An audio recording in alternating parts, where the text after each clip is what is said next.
بسم اللہ الرحمن الرحیم۔ دعا قبول ہونے کا وقت۔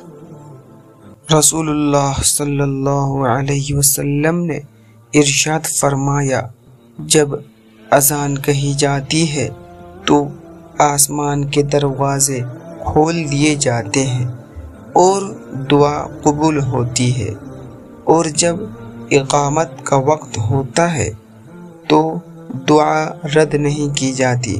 مطلب یہ کہ جب اذان ہوتی ہے اس وقت دعا کرنے سے فرشتے دعا کو بھی ساتھ میں اللہ تعالیٰ کے پاس لے کر جاتے ہیں، اور اس وقت آسمان کے دروازے کھلے ہوتے ہیں تو دعا ڈائریکٹ اللہ تعالیٰ کے پاس پہنچتا ہے اور اللہ تعالیٰ دعا کو قبول فرماتے ہیں۔